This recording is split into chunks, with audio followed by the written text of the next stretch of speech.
Purposely. Your life, God's purpose. Listen at purposely.com. Welcome to the Shaken Podcast. I'm Steve Sunshine. Your confidence, your mood, your perspective, even your faith may be shaken because of something that's happened in your life. Jesus told us we'd have trouble in this world, so we're shaken but not surprised. He also said, "Take heart, I have overcome the world." In this podcast, you'll hear honest conversations with people who have or are going through life-altering hard times and have found that God was with them in the midst of it all.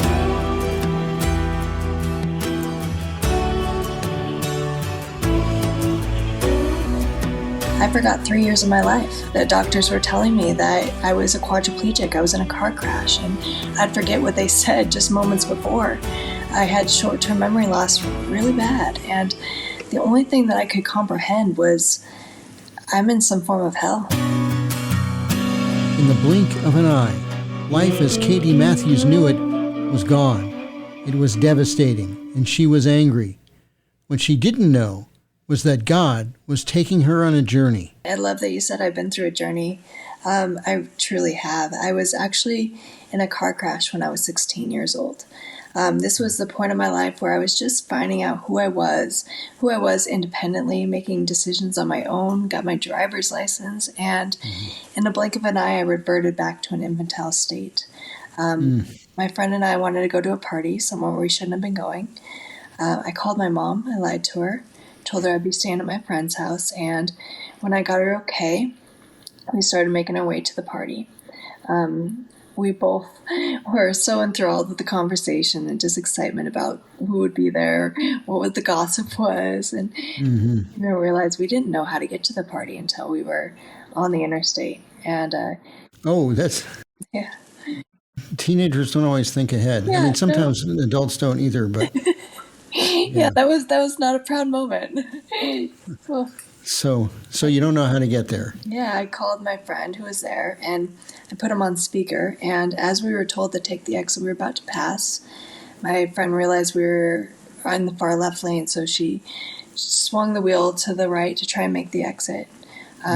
Later told me she felt like she was going to flip, so we overcorrected and we flipped 4 times. We were so blessed. Off-duty paramedics happened to be driving the opposite direction. Saw the entire crash, and I met the paramedic. His name is John, and I met him actually 15 years after my crash. Wow. His daughter messaged me on Facebook and said, "Are you Katie Matthews, the girl who was in that terrible crash 15 years ago?" I'm like, "Yeah." She said, "Well, we've been praying for you for the past 15 years. Oh, that's awesome. So I got to talk with John on Christmas Eve night, and he recounted to me the crash. And he said when he came to the driver's side of the car, my friend was just pushing on me, saying, she's not breathing. And I was sitting in the passenger seat, slumped over with just the seatbelt holding me up. And his other friend was a paramedic as well. And she came over to the other side of the car, and he said, "Is she 7?" Which means that she deceased. And they took my pulse, and she said she still got a pulse. So they pulled me out of the passenger side window, and they intubated me right then and there. Got the helicopter in and flew me to the nearest trauma unit, in which I was in Florida then, so it was based at Bayfront Medical Center. Now, how did your friend come out of the accident? Yeah, so when she was in the car, she actually got pinned in the car with the steering wheel. So they used the jaws of life to get her out. And she had some major things going on with her calf and her leg. She had a broken femur and infection in her calf. So she was actually going to the hospital not knowing if I was alive or dead. And she was in the same hospital I was in, and they wouldn't tell her how severe I was because they didn't want just that emotion to set in. To add the stress. This, one of the things I think of when I hear a story like this, by God's providence, you guys both survived, but it sure is a reminder of how fragile life is. Very much. And how, maybe you're totally healthy today, doesn't mean you have tomorrow. Yeah. Anything can happen. So tell us what happened next. I mean, you at some point you were unconscious, so you woke up at some point. What was that like? Well, that's an interesting story as well. So when the car flipped, the roof collapsed on my head and severed my C6, C7 spinal cord. So that means I'm a quadriplegic. I was also in a coma for 2 weeks, which was a natural coma. And I also had a traumatic brain injury with the car crash. And it was just touch and go. We didn't know if I'd have a future. We didn't know in the ER what my life would be like. And after 5 weeks in the neuro ICU, I was then medevac to a specialty hospital in Denver, Colorado. And while I was in the ICU, I didn't know what was going on. You got medevac to Denver from Florida? Florida, yeah. So when you woke up, you were in Denver? Yes. Not that that's the most important thing in this story, but what a twist. I mean, yeah. I'm in Colorado and it's 2 weeks later?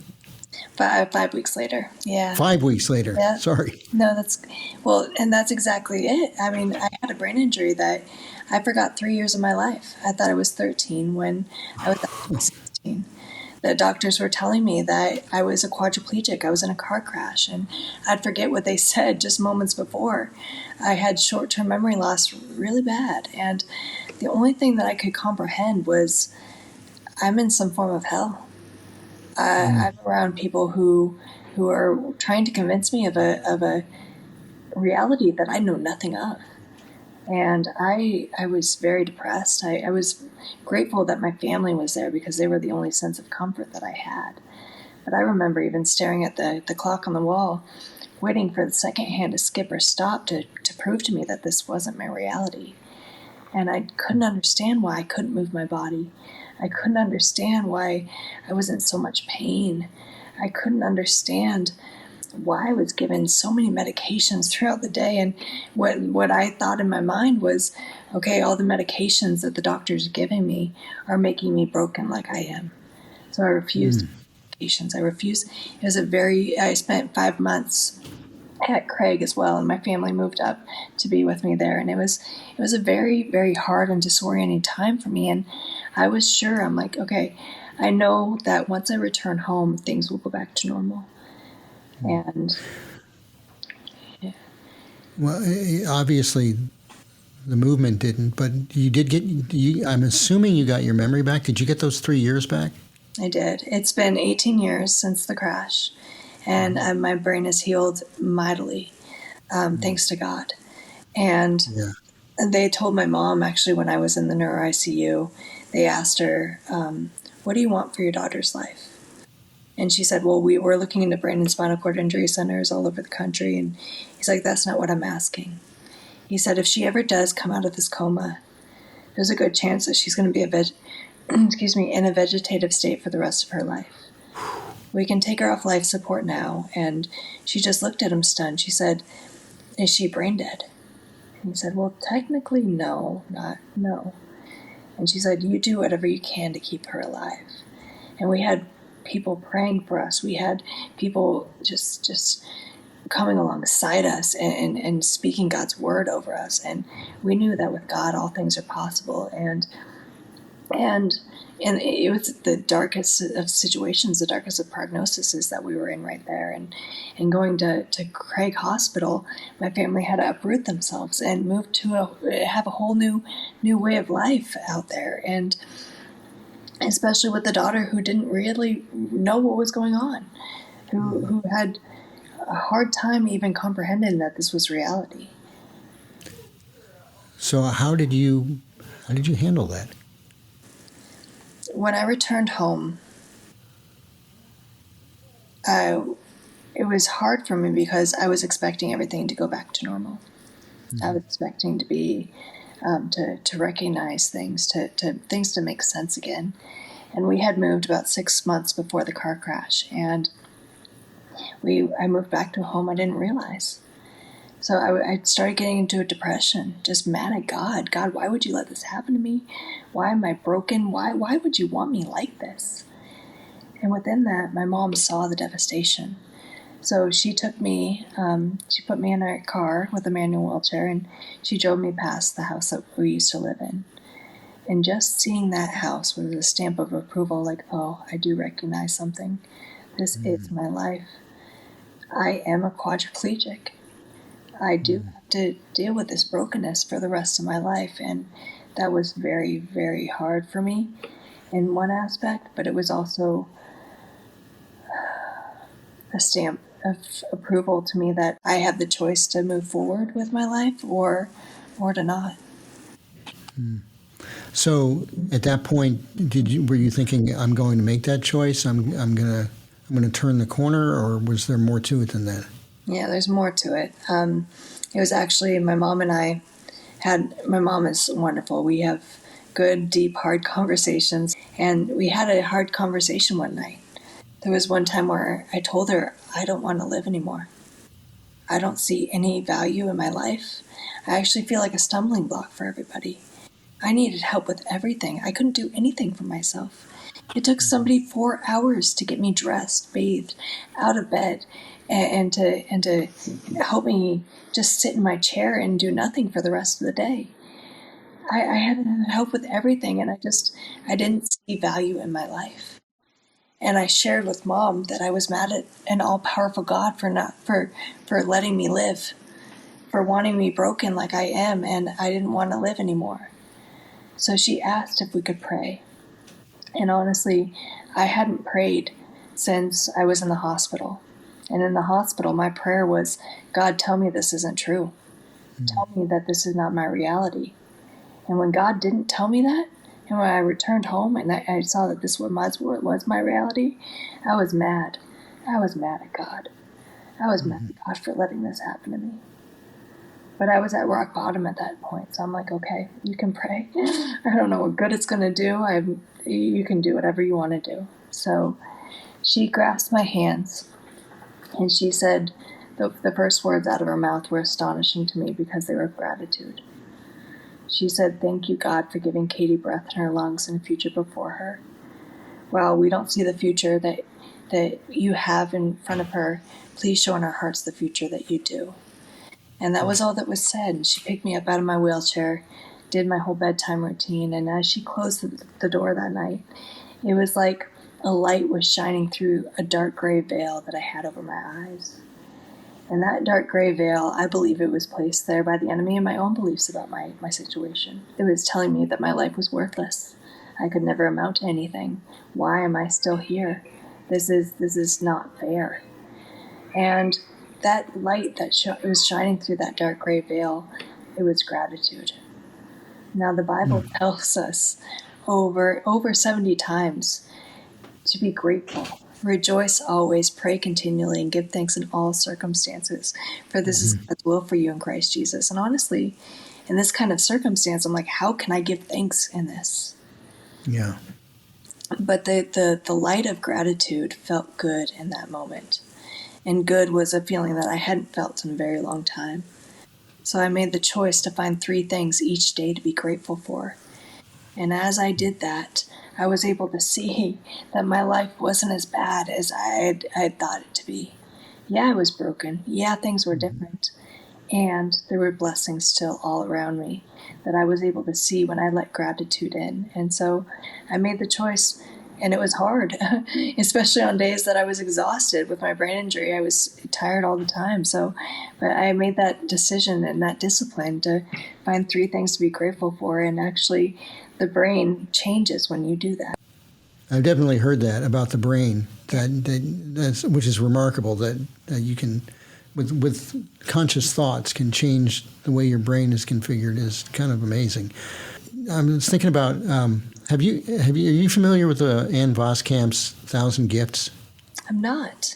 She got, my wife read that, and the theme of it is, it's about how, well, I don't know everything that's in the book, but the takeaway is start a thankfulness journal. Mm-hmm. See if you can get to 1,000. My wife is at several thousand. And by the way, it's okay to repeat. Yeah. you don't have to come up with a different thing, because that would be hard. So, but it is, and then I think of, you were talking about in the Bible, in Philippians, it says, rejoice, the Lord is at hand. Make your request known to God with thanksgiving. And then the peace that passes understanding will guard your heart and your mind in Christ Jesus. Actually, thinking about it that way, your mind, that sounds like that's in kind of in agreement with that science. Yes. That's part of God's design. I found that really helpful for me going through stuff. And I think that what you're saying is very powerful. So thankfulness was a part of kind of turning the ship a little bit, it sounds like. Yeah, and honestly, it was a discipline. And a lot of us think of thankfulness as a discipline because we think of it as an emotion. But it's a discipline that we're asked to carry a sacrifice of thanks. And when we offer a sacrifice of thanks, it helps our lives, it helps our vision, it helps us see God in the present moments, is what I believe. I think that's absolutely right. So what happened in the journey at that point once you started becoming more thankful? Yeah, doors started opening that I don't believe I would have had eyes to see if I wasn't in the thankful mindset.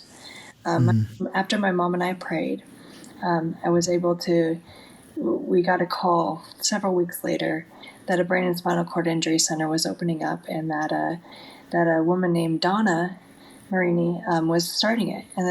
And I've been through rehabilitation centers before, but the thing that really intrigued me is that this woman was a quadriplegic herself. I'm a quadriplegic, and we're the same level.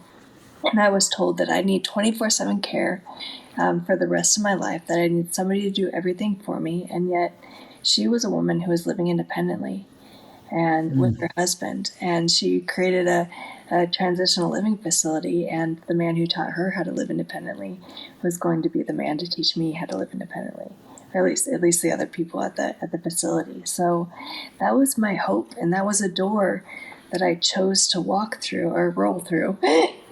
And and it was a hard door. When God calls us to go through the door, it doesn't mean that it's going to be easy, but we can do all things through Christ who gives us strength. And with our perseverance, the things that are hard to do are most often the things that will help us in the future, things that can help us soar on wings like eagles. I was struck by what you said about the doctor being a quadriplegic with similar levels of symptoms that you have. With my situation with Parkinson's, we moved. I work remotely. I got a new general practitioner, doctor, whose twin brother has Parkinson's.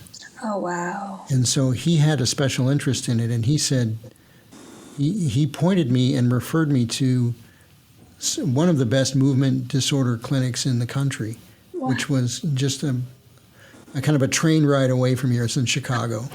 Oh, my goodness. How has that been for you? I mean, it's been good. It's been good. I feel well cared for by people who are really experts. My care in the past I felt was good too, but having all that just sort of fall in my lap with no benefit of any research that I did. Yeah. That was incredible. And so God is in things. Sometimes we just have to have our eyes open and be willing to see it. Yeah. Maybe thankfulness helps with that, because when you're thankful, you're opening up the possibility that God's going to pull something good out of it. Yes. Your heart's more open. I love that you said that too, because there's actually scientific evidence that proves that too. So when you are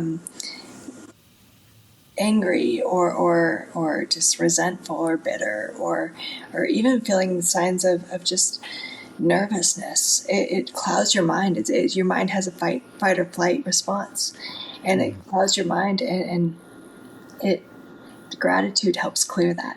The gratitude actually opens up your mind from those those chemicals going on within your brain. And neurogenesis actually happens every day within your brain.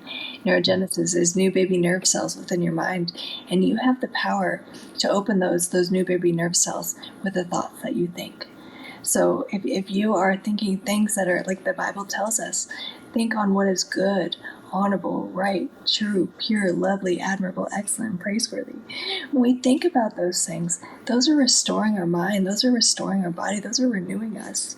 And then when we think about things that the enemy wants us to think about, and dread, fear, doubt, all of these things, they can work against our body as well. So it's incredible. Yeah. It's incredible. It's like God wrote the Bible really knowing how the human body works. Who would have thought? Oh. It's pretty amazing. Mm-hmm. So I love that. Now, you're now in rehab at this point in the story. Yeah. You must have been really motivated at that point to, or were you, to try to make the most of the possibilities in your life physically. Oh yeah, that was hope for me, Donna, and I played sports all my life. I played basketball. I was an avid basketball player, and it was like when I met Jim, it was like I had my coach again. It was like I had that competitive nature that I didn't know I'd missed. So I remember Jim coming up and sitting next to me, eye to eye, and just said, "Tell me some things about yourself." And so shared with him about myself, shared with him about the accident and all things like that. And he said, "Okay, now what do you want to learn for yourself? What do you want to be able to do for yourself?"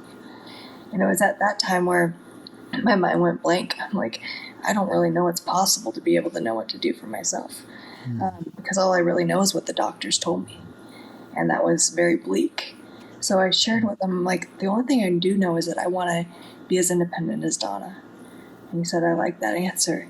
And he looked me square in the eye. He said, "If you're going to learn how to do things for yourself, it's going to be hard. This is going to be boot camp," or forever ingrained in my head, because I do things very differently. I do things very awkwardly most of the times, but it's a way that I can get them done. And I went through several months with Jim, with working together and finding ways that I could do things, how I could transfer myself in and out of bed, how I could put on my own jeans. The first time I put on my own jeans, it took me 2 hours, and I was exhausted. But I was so excited to finally get them over my hips, to be like, I did something that's impossible. And I've realized that impossible is only a fragment of our imagination. Impossible is impossible because we haven't seen the way that we can do it yet. All things are possible with God because He knows how you can do it. So if you take the word impossible and look at it, you see that I am is in front of possible. So it really says I'm possible. And you just have to figure out your way. And I love also, there's a statistic that it takes 7 failures in order to reach a huge success. So whatever you do with those failures, that will help you grow or stop you in your tracks. So with learning how to do things independently and find different ways to do things, I failed a lot. But it was whether I would learn from those failures or let them stop me. And I'm very proud to say that I am living independently now, something that was thought to be impossible for a quadriplegic to do. And I do have help in the mornings, but I've overcome the impossibles that the doctors once told me. That's so cool. Yeah, it's kind of like you're talking about failing 7 times for every success. I mean, anybody who's seriously good at something, you're talking about an athlete or whatever, an actor or a singer, they've failed at some point. They haven't gotten the part, they lost the game, they missed that key shot, and or they just didn't think they'd be good enough, and they kept going. They put the work in and they kept going, and so you're basically Caitlin Clark in a way. Oh goodness. Oh. Talk about how you interacted with God through all this. Yeah, that's a really good. So As we know in this part of the story, I was mad at God. Okay, so you're still mad at God. It At wasn't that point. until I got out of the transitional living facility and started learning how to live on my own, then I realized, ooh, living alone is a lot harder than I thought it'd be. I'm Sure. running a lot more. And the guy told you it would be hard. Yes. So even rolling myself into bed some nights, I get stuck and I'd cry out to God, Lord, help me. And I'd either feel a gentle nudge, literally rolling me into bed, or I'd have a overwhelming sense of peace that would allow me to rest, and then some wisdom on a different way to do something so that I could roll into bed. So I started opening up to a God who was even helping me, even if I was mad at him. Love didn't diminish, and now that looking back, his love never diminished. I can see how he was within the crash. I mean, it was God's love that John was there within the same time that I had that rollover crash. He could have been there 5 minutes before, 5 minutes after, and it wouldn't have been the same thing. He wouldn't have been there to put the airway in my lungs. And moving forward, we moved to Texas, and I was inundated with the godly culture, and it was beautiful. And then we moved up to the Pacific Northwest, and I missed that. I missed the godly culture. So I started going to church. I started even going to Northwest University because I wanted to prove the doctor wrong, who said I'd be in a vegetative state. And there was one assignment from my theology professor that completely changed my life. He said, I want you to talk with God as if he doesn't know you every day. And I started thinking to myself, I'm like, that's redundant. God is God. He knows more about me than I know about myself. What's that going to do? And then he started saying a relationship can't grow if only one is contributing to it. And then I looked back at my life and I saw how God has been there in so many aspects. And yet I wasn't actively participating in communication with him. So I went to my room, and every day for the next 5 days after that, I started telling God about who I was, my life, my wants, my desires, what things that were happening in my life. And then it got harder. Our professor said, okay, now I want you to tell him your deepest wants, desires, things that you're mad at, things that you're angry with. And so I went into my room and didn't even set a timer that time. I knew this would be a long conversation with the Lord. And I started telling him about my car crash and how angry I was and how confused I was of why he wanted me like this. And I just started bawling. I was angry with him that I wasn't healed yet. And when I was bawling, I felt an overwhelming sense of peace literally wrap me in his arms. And I was so immersed with just my tears that I felt guilty for some reason of what was going on, why I was crying. And this presence that was with me said it was okay that I felt guilty, just to keep crying. It's okay. He encouraged me, just keep crying. And I just felt it in my heart that it was okay that I felt guilty. It was okay that I felt the way that I felt. Just let it out. And then once my tears subsided, I emailed my professor because I'm a person who likes understanding. And I wrote down all my thoughts and sent the email to him. And it was after I sent the email then did the presence appear. And I didn't know then that it was the Holy Spirit living in that moment with me. And he showed me the beauty within my weakness. He showed me how much I cried out to God, how much I needed him within my life, and how much I invited him into my life because of my weakness. And that guilt that I was crying, that guilt that I was feeling as I was telling him that I was angry with him for being weak, I was angry with him for not healing me yet. That guilt that I was feeling was actually me realizing that it's God who helps us within our weakness. And I got a I went to bed that night. I used to have white meat breakdowns a couple times a month, and I thought that was okay because I heard like, oh, people have them once a month or so, and I'm broken, so I can have them more. Sure. And I went to bed that night, and I've never had a white meat breakdown since. It's been more like, thank you, God, for this life because I get to depend on you. And when I woke up the next morning, I got an email from my professor. He said, I don't know why things happen the way they do. I don't know why the Lord heals some people and not others. And he included a verse, and I know you're familiar with this verse too, with 2 Corinthians 8 through 10. And it's where Paul is pleading with the Lord to take an ailment away from him.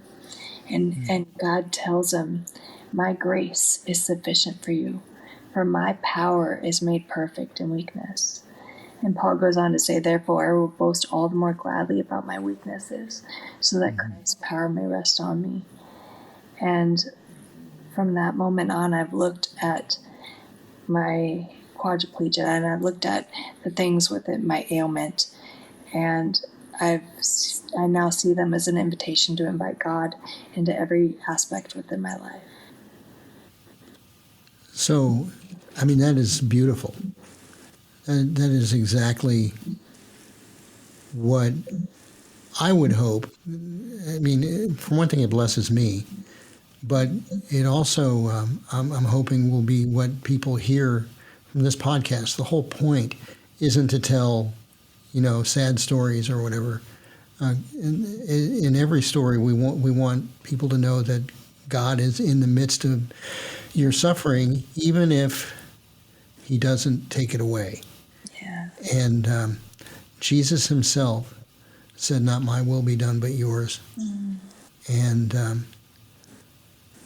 so we have he's a king who not like a king that Louis XIV, not to pick on him, but let's just take Louis XIV, taxed people and ordered people around and made them serve him, and he lived in luxury while they lived in poverty. Jesus is the king who came to sacrifice himself for us. Yes. And there's something mysterious about it, about suffering. The man born blind, when they asked who sinned, him or his father, and Jesus said neither. He was born blind so that God could be glorified. You can think about that, particularly if you're not a Christian. You may think about that and go, "What in the world is that?" And I don't understand it completely, but I know that that's the goal. If you go through something hard, whether it's a relationship falling apart or an illness or loss of a dream of some kind, whatever it is, to take nothing away from how hard it is. God will use it, if you'll let Him, to draw you closer to Himself. And that doesn't fix everything, but there's something beautiful about it. There is. And I love how you said that, because there is. Just as that verse says, "In our weakness we are strong." It's our decision, though, if we will give Him our weakness, or if we will hold on to it. And I believe there's healing in different ways that we can't comprehend. But at least I've experienced healing in that way through letting Him in. So somebody comes to you for advice, and they've just had or are going through something awful, and it's there's no denying that it's awful, whatever it is, and they say, "How do I respond to this? What do I do? How do I think about this?" What would you say to that person? I don't have the answers. Each person is on their own journey, and each God encounters you in different ways. He's the God of the infinite, and He talks to some people in different ways. He talks to others in other ways. I would just encourage you to be open to all that God has for you. Especially, don't put God in a box. He will encounter you in ways that you don't expect. He will help you in ways that you don't necessarily see as being how you would do things. But God's ways are so much higher than our ways. And He wants to partner with us within each day. And he wants us to invite him into our lives. And I just encourage you to let God in, to talk with God, to tell God your deepest wants, desires, and even tell him the things that you're mad at. Tell him the things that you're angry about, because you're not telling him anything he doesn't know, but he wants to have conversation with you. He wants to be there with you, and he wants to partner with you in this life. And how cool is it that as you said too, God knit us together in our mother's wombs. He knows everything about us. How cool is it that our Creator wants to partner with us within this life? He doesn't want to be our dictator. He wants to walk right alongside us within our lives and help us within our hardships. And it may not be the way that we think is helping, but it's the way that he knows is helping us best. Very well said. So where are you? What's going on in your life now? Yeah. So I was at a point back when I told you I didn't want to live anymore.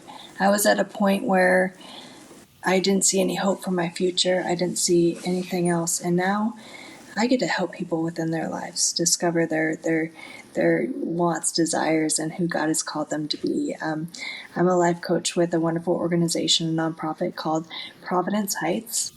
And they are an amazing group of women who help other women to within educational classes and a form to discover their purpose and walk in partnership with Jesus. And I've written a book called Unparalyzed, and it's my story. And I just created, with the help of amazing board of directors and God, of course, just created a nonprofit of my own called Limitless Journey. And you can discover more about that if you'd like to at limitlessjourney.org. What will I find there? Yeah, you'll find I'm going to have group coaching within the journey. You'll walk alongside me as we go through the Romans 12:2 road. That's the verse that changed my view of everything. That's the verse that I hold near to my heart. And it says, "Do not conform to the pattern of this world, but be transformed by the renewing of your mind. Then you will be able to test and approve God's will, his good, pleasing, and perfect will." Mm-hmm. We will take 7 weeks to look at your journey, to look at your life, and to see how we are conforming to the patterns of this world, and how God wants us to break free from that paralysis, and renewing our minds, and what the Bible says about renewing our minds, and walking alongside each other, or rolling alongside each other, limping or crawling or swimming alongside. Whatever it is, whatever you got to do. Yes. Yeah. And we will discover how we can renew our minds and also live in partnership with God. And it'll be a 7-week group coaching, or not sure how many weeks yet, but it'll be a 7-week group coaching package that will empower you and help you discover the limitless possibilities with God in your life as you partner with him. Wow. So then that's just getting started, it sounds like. Yep. That's exciting. Thanks. So, you clearly sound like somebody who knows they've been given new life. Mm-hmm. What do you do for fun these days? What do you enjoy? I love being outside. I have a service dog, and we go on strolls. Love being in the trees. Just went to Montana and Wyoming recently and visited my family, and my brother and my niece and nephew are out there, and my sister-in-law and my dad. And so I love being with family, being outside, and just enjoying life. That's awesome. How can people connect with you? Yeah, and I love connecting with people. So please don't be shy. It's Katie, Katie, at limitlessjourney.org. Okay. So do you interact on social media as well? I am, yes. We have our Limitless Journey social media platforms. It's our Limitless Journeys, and then that's on Instagram and on Facebook. Excellent. I have to tell you, this has been one of the fastest 30-plus minutes I have ever had on the show. Maybe we'll have to have you on again sometime. I would love that. Anytime. I would love that. Katie, you're a blessing. Thank you very much. Thank you so much. Thank you. Thank you for listening to Shaken. If you know someone who's asking questions like, why did God allow this to happen? Is God angry at me? What do I make of my suffering? Would you please share Shaken with them? You can help more people find Shaken by liking and subscribing and reviewing this podcast. You can find more episodes at purposely.com or wherever you get podcasts.